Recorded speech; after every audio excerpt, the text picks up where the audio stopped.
Greetings, Sovereigns. Greetings, Sovereigns. We are live. It's Sunday. Yom Rishon. It is a Sovereign Sunday. You will not find us on Instagram. We are and have moved over to YouTube. So, um, thank you for joining us. If you're here and you're coming into the space, just greet everyone else as you see. Um, Other sisters and brothers, other people you know, faces you know, names you know, people you know. Greetings, Ima Akuya. Shalom, shalom. Welcome. Thank you. Thank you for coming on in. Oh, thank you. Thank you, thank you, thank you, thank you. I am not I never used to be a lover of pink actually, but I really do. I like the color now. I know how to appreciate it. I guess you can hear me and see me properly, clearly. Let me know. Greetings, Naya. Peace. Shalom. Shalom. Shalom. Shalom. So I am going to just jump right in. I before I even start, I'm always gonna say, "Oh, Akuya loves pink." Okay, pink is good, soft, and it's a derivative of red. So I used to always think, okay, pink is so soft, but when you look at the color spectrum, you think about the different shades of red. Pink is a shade of red. So Hmm. Is it very soft? You have to ask yourself. You have to ask yourself. You can hear me fine. All right. Yes, I love purple. Purple is my thing. That's my color right there. But just jumping in, I wanted to just give thanks to Yah. First of all, give thanks to Anu because Anu has supported me. That's why I am where I am and I function where I function. And I can look across the screen and greet other sisters and brothers and know that they are Anu too. So I'm grateful for that. Always, always, always, always. They offer me communal purpose, righteous purpose. And for those of you who are coming in, welcome, welcome, welcome. Well, something that has been weighing on my mind a little bit has been St. Vincent, actually. So, for those of you who you probably know, most people know that La Soufrière erupted. There's a volcano toward the northern part of St. Vincent that erupted a couple days ago. And so that has like forced evacuations, and there are several emergency centers are functioning there, and I know that they're supplying shelter to about 3,000 people or maybe more. I don't, um, I can't say for certain. Those numbers probably have increased, right? And I think it's what 78 centers. So there's just a lot happening in St. Vincent, and I'll say the lower part of the Caribbean because their eruption actually will affect the air quality pretty soon for other Caribbean countries that are in close proximity, right? So to the north, you have St. Lucia, and then to the south is Grenada. And I was born and reared in Grenada. So they will probably see ash and so on the ground on St. Lucia and Grenada. But for the people in St. Vincent, they have so many more issues to face. And so, I've been looking at a lot of the footage and listening, and also listening and following others who are sharing their information and updates as it pertains to the progress there. But I do know the ash layers are really thick, and a lot of people have been evacuated from what's considered the red zone, which is near where Soufrière actually erupted. And for those of you, Grenada, Grenada, St. Lucia, St. Vincent, Montserrat, Barbados is limestone. But all of those chain of islands in the Caribbean, they're all volcanic islands. And so there are about 19 active volcanoes in the Caribbean. And you know, but there are 19, and two underwater volcanoes actually sit in underneath Grenada, right? And one of them has a weird name, Kikam Jenny. Do not ask me where that name comes from. Kikam Jenny, that's the name. Don't ask me. I didn't give it the name, but it's really serious, and in Saint Vincent right now, because compounded by that, the eruption, that natural disaster, is COVID-19 and the implications of that, and how that affects the amount of people you can fit into one emergency shelter and the amount of people that you can service. But I do know that there are many who are evacuating the island too, and I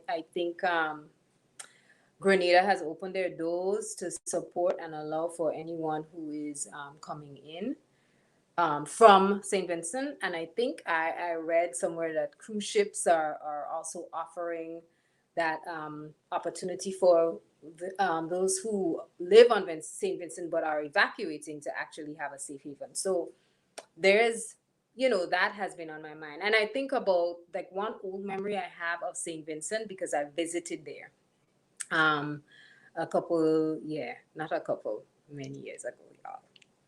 Many years ago.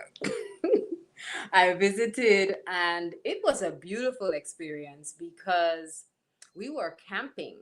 And the camping experience it was my first camping experience. I was much, much younger, and I would say our movement, we were called rangers. And I think I've shared some of this story with you before, one of the stories, because we did a lot of outdoor things while I was a ranger.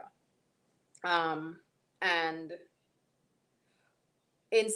going to St. Vincent was one of our first experiences camping, and we received our camping badges after. So we went with the very famous brown owl. That's the name of someone who leads a group of brownies, but she also leads rangers and some of the older young women within that movement. And the movement is very similar to Girl Guides. It's actually the Girl Guides movement. They're just different sections. Greetings, Shalom, Kashia, Sister Kashia, Shalom, Sister Manira, greetings. um, yeah, so that experience was interesting because I really appreciated the black and white sandy beaches. That was my first time experiencing a black sand beach. Sorry, not a black and white sandy beach. Black. The sand actually does look black and white. Let me tell you, because there when you pick up or scoop up the black sand, you see all of these shiny specks in between. So sometimes it almost looks like that. But they're called black sand beaches, and they show up on islands that have had volcanic eruptions. Um, Beautiful, very different because the water is always dark. So it kind of has an ominous look, but it's also very intriguing. So and I was younger, so it was fascinating to me. Um, and so we got to actually go to walk on the sand, and we took a dip, and it was an experience that I will never forget. We never got all the way up to the top. We did a little bit of hiking along the path to where Soufre was or is. Um, and that evening we went back down. We of course, relaxed and did everything, relaxed, showered, all of that stuff. Um, but it was exciting too because we were camping and we were away. And in the Caribbean, and probably here too, when you're camping and you are away, mushing is what you do. You mush. Yes, but it's not like the rangers out here that are forest rangers. The Being a ranger is these are the young adults of the what's called the Girl Guides Association, and I believe they have Girl Guides Association here in the United States. This is where it's. I came here and I realized that they are different groups all across the Caribbean. They're all across the globe actually. But some of the names of the different sections and groups are different. We have Girl Guides, but we also have, we don't have, we have Scouts actually, which is the male version. um, so that's it, yeah, that's the story I wanted to share. And mushing, let me just finish up the story. Mushing is where you pinpoint a couple people that you want to antagonize while they're resting. You proceed while they're resting to place powder, toothpaste, and other things that would irritate them at night while they're sleeping so that they can, uh, when they're irritated, they kind of wipe the face, or eventually they smear that toothpaste or that powder all over. So, yeah, I was a musher. Was I ever mushed? Yes, I was. Um, but that leads me to this. Because we hiked so much and explored so much that day, that led to some intense rest. Intense rest to the point where I was mushed too, a little bit, just a little bit. All right, just a little bit. You all had cracking up in the chat. That's cool. That's cool. That's cool. That's cool. Sister Kriya says, right, like the Girl Scouts. Yes. You were Girl Scouts? Oh, wow. Do we have any other Girl Scouts in the chat? And we don't have Girl Scouts. We have they're called rainbows. I shared some of this I think before. Rainbows, brownies, Girl Guides, Rangers. And then there's another level above Rangers. I can't remember their names. But all the way to cadet. Oh wow. Okay. We do have cadets in Grenada too. Pretty cool. Pretty cool. All right. Funny joke, you are laughing, right? Greetings, Emmanuel. Peace, greetings. Emmanuel says, chemically and energetically, did you notice any apparent effects of the blacks and the darker waters besides the appearance, like electrifying your skin? You know, I was at that young age, I will say it appeared ominous and it was not as energetically, it did not feel as inviting. And I, as a young one, as a youngster, I would find myself, as a youngster, I would find myself finding the highest spot when I go to the beach and sitting and looking at the expanse of waters. One, I was looking to try and probably see some sort of animal, some whale or something. I don't know. But I was younger and even as a teen. And so I found that yeah, energetically, we many of us were reluctant to enter the waters because of how ominous it looked. But it was also very intriguing, right? I found that it was intriguing. It did feel um, it felt it had its own the experience was very different because again when you're coming from staring at waters that look like that are turquoise and crisp, right? And then you move into just dark. No matter what the time of day, the sun is bright, it is still dark. It was very interesting. And where we camped, we actually camped in a school building that was on top of a hill, so we could actually look down and see the expanse of the sea. So yeah, many of the students and some of my fellow campers decided not to go in. But other than that, I never really paid attention to the energetics piece. Deidre Sully, Kashia says, I see Peace Chief. Peace Chief Yuya. Greetings, Suru, and respect to you as well. Thank you for being in the space. Thank you. Kashia says, I worked for Girl Scouts for 2 years as a community outreach specialist.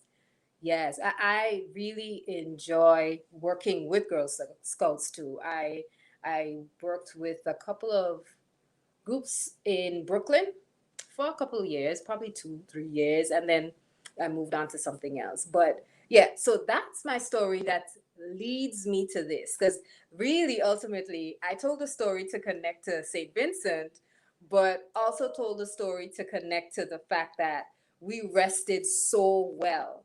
that evening. We camped out for about 3, 4 evenings, 4 nights, sorry, in St. Vincent. That was so long ago, can't remember. But the rest was really, really good. And so that leads me to the discussion tonight. Like, I really want to talk about rest. I want to talk about sleep. I'm talking about it too because I'm speaking to myself. I'm talking to me.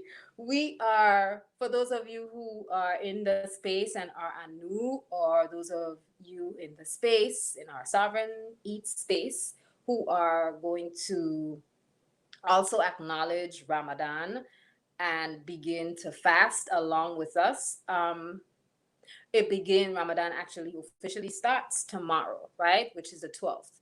However, the very first day that we will not eat during daylight time would be the Tuesday.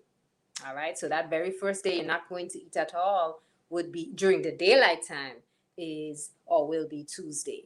So my message is don't sacrifice.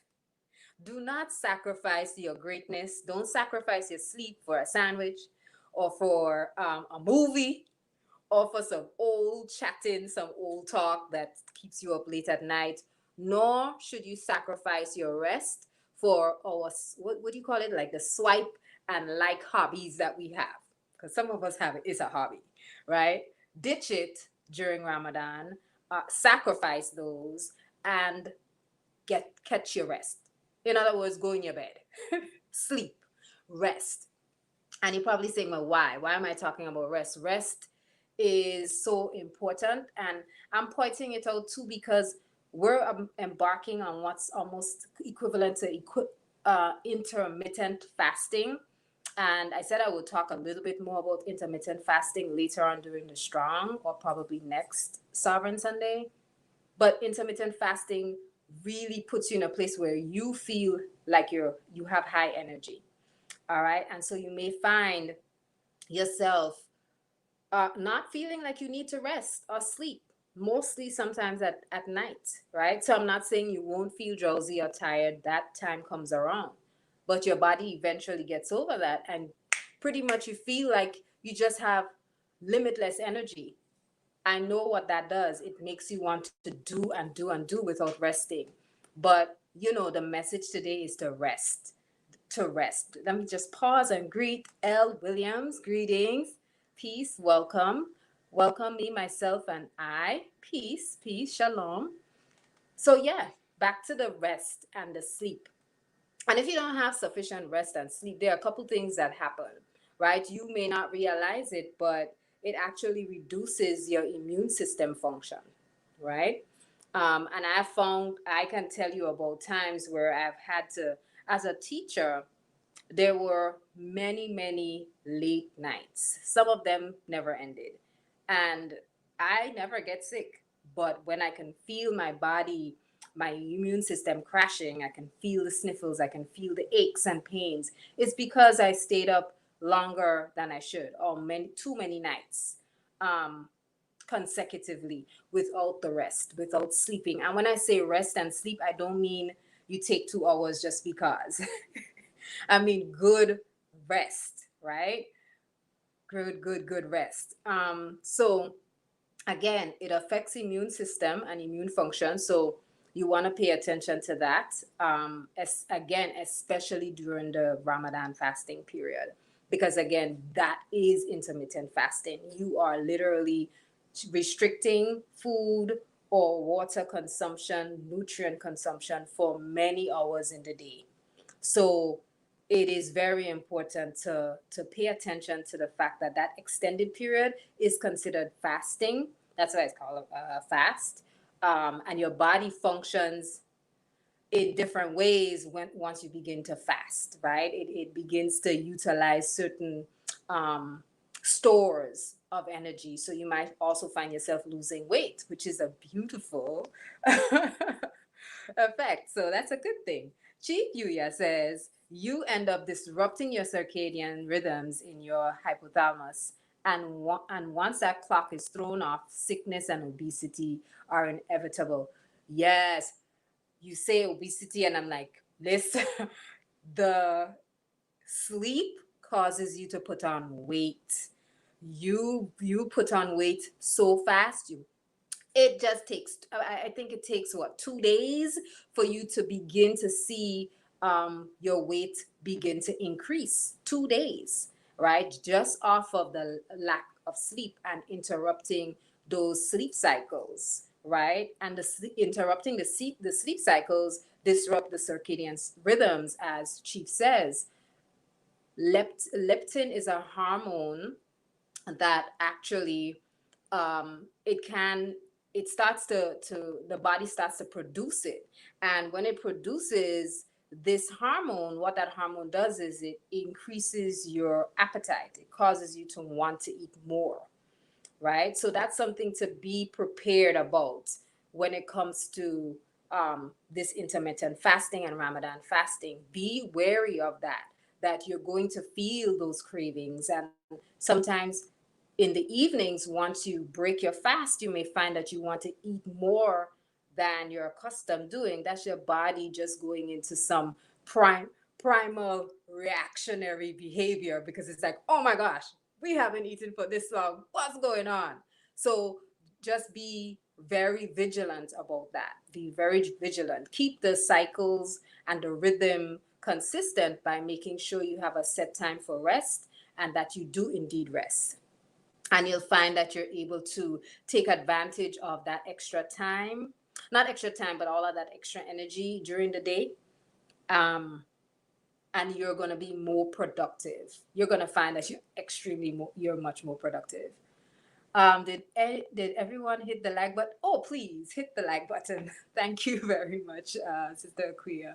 Um, so yes, immune system, it can affect the immune system. It will definitely affect your circadian rhythms. It definitely affects or increases obesity, and it makes you put on weight, and that's because of that hormone. You're also going to find that you're irritable, right? You will be irritated because your body is saying, listen, you ain't taking in food. Like 12 o'clock, you give me something. You normally give me something, like peach, a nectarine, something, uh, a snack or whatever you snack on, right? Some granola. And you're not going to do that, right? You're going to wait. So because that's that delayed gratification as well. So you're going to find that that irritability surfaces. And myself and there's another one other Anu sister in the chat who like we've been talking about or sharing that there are creative things that you could do, right? That's take that energy and um, redirect it, right? Redirect it. So you're and be prepared for it too. And that's part of why I'm sharing, because I want you to be prepared so you know when it's going to come on. You're going to feel it. She says usually what you crave during light hours is a substance that is currently poisoning your system. I'm going to read it again. Usually what you crave during light hours is a substance that is currently poisoning your system. Your stock will shrink, so eat half of what you think you want and then wait. I see. So your stomach. And when we say stomach shrinks, it doesn't mean necessarily that it physically shrinks, although I'm telling you, there are people who have researched this and they're saying, like, yeah, literally your stomach does physically shrink, but there's also information that it does not shrink, but it is the level of satiation that you're feeling, so you want less. So it makes sense. Akuya is laughing. Brother Antonia, shalom, shalom, shalom, shalom. Sister Kashia says, once I began going to bed at a set time, I wake up with a better attitude and less lower vibrational desires. Right, right. That because there's the feel good hormones start, being generated into the body. And there's something also, Sister Ima Precious, right? For those of you who have not seen it, if you go to Anu Life Global Ministries, you'll find a couple of new videos that were shared, and one is the aspects of the self. And in there, Emma Precious breaks down a little bit more about what happens to the body during sleep and rest. So it's really important. I'm not going to share it. Jump on over there and engage with that video, and you'll see that there's some releasing that happens during our sleep time, right? There are downloads that are happening during our sleep time and our rest time too.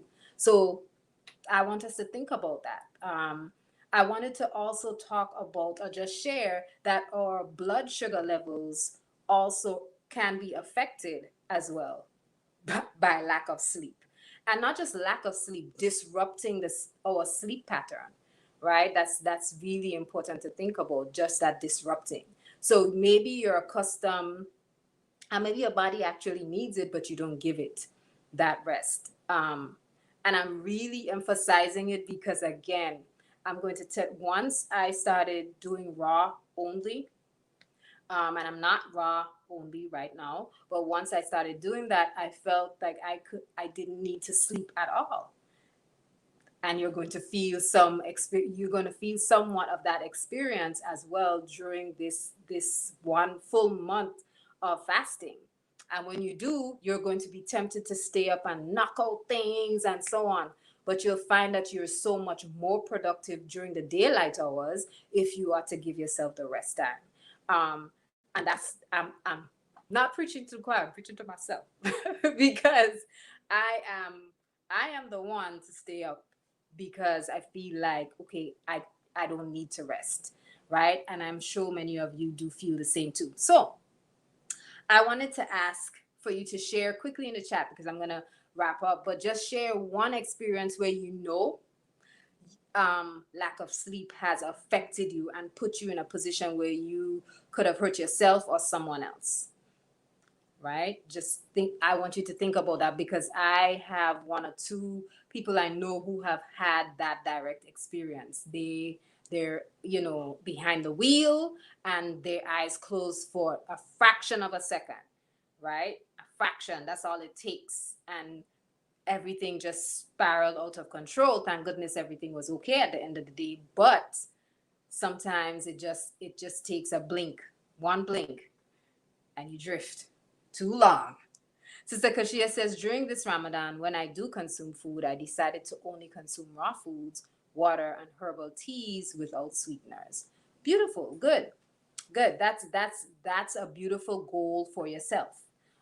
Someone else's goal may be different because it has to be within your range of what you can accomplish. You don't want to set a goal that it's not realistic, right? You want to make sure that what you put into your battle plan or what you write down and what you're affirming are things that you can accomplish. And I mean, push yourself, right? Push yourself. I'm not saying make those goals menial and simple, but make sure they're not too high, because if it's too high, if you've never had raw before, you've never eaten raw for maybe one strong before, pushing yourself to do raw for 1 month may end up, you may end up falling off, right? And if you fall off, get right back on. I'm not saying don't make that goal, but make sure your goals, adjust them for you. Sister Quia says, when I used to work nights, I found myself startled by a car horn due to falling asleep on my way home. And I've made it home and didn't remember I made it. Wow. Well, that's the other thing. The subconscious mind is so powerful. You can literally drive and move around sometimes in places where you've consistently done so and you've created patterns, and it will take you where you need to go. You'll make the left turn, make the two rights, and get to where you need to go. That's how powerful it is, right? L. Williams says, I've experienced a lot of weight gain in the past 4 months because I haven't been able to get any quality, consistent sleep. Yes, Ipaco Bahamas, blessed love to you as well. Blessed love to you as well. Yes, so L. Williams, the key to cutting back on that weight gain may not only be in your sleep pattern, because there are many other things that can influence it, but sleep patterns and lack of sleep will definitely contribute to that. But I want to share too that if you are eating at night, research shows, not just research that has been done and they've tested, my research has shown that when you consume foods or your heaviest meals in the evenings or at night, your body holds on to those calories for much longer, and it stores it. It doesn't utilize it. You have to eat your heaviest meal during the day. And I've spoken to circadian rhythms, and Chief just mentioned above circadian rhythms and circadian cycles. That's directly related to the prime hours of the day when certain things happen with the body, including what are the prime hours of the day for eating, right? And also what times you should consume meat, fruits, veggies, or anything that has levels of carbs and sugar.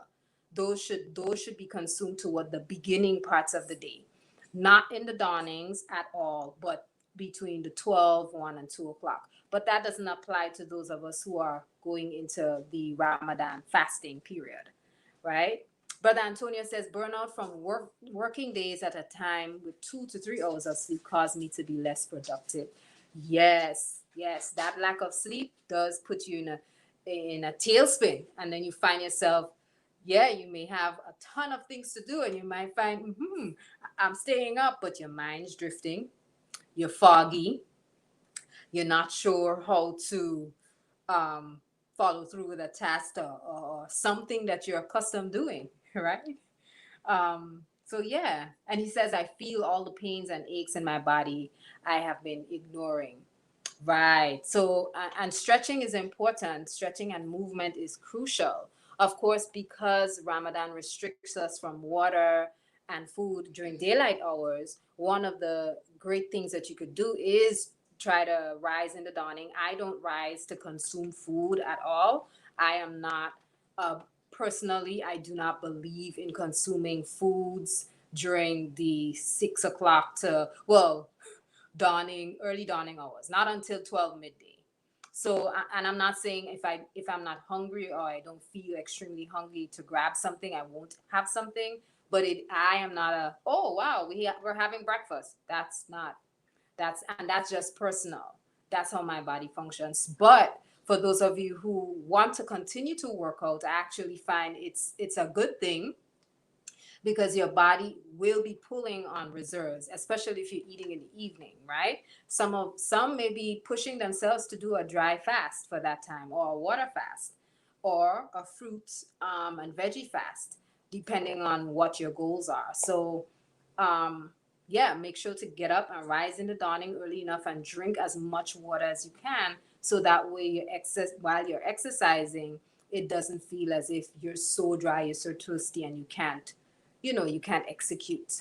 But yeah, those are some things that can help you. There are other things too, but like, I wanted to go back to L Williams a little bit and just reiterate, making sure you set up sleep patterns is important, but also making sure you eliminate heavy meals in the evening time. And L Williams says, I am a teacher as well, so my job is never ending. I understand. By being an educator, you tend to want to, you stay up late, and so if you stay up late, you feel like you need fuel, so you're gonna eat. You have to. If you rest early, you're going to find that you stop eating early too. Um, M Anuel says, I will be substituting sugar juices I normally drink with teas, mint detox and teas to recalibrate my system. I will also do phases of raw and liquid fasting during Ramadan. Yes, I like that you're doing phases of raw and liquid. And the beautiful thing, Sister Kashia is also doing some raw, and there are a couple sisters doing fruits and veggies and so on. Keeping it simple and making very simplistic meals will also be very helpful. And not adding too much seasonings and so on kind of help to, yes, that recalibrating, and kind of scrub your palate, so to speak, your taste buds. So you are less likely to want sugar or find sugar tasty after this fast, right? You'll feel less and less of a desire to enjoy more salt or salty things, right? And that will be directly equivalent to you consuming less sugar and consuming less salt. So this is good.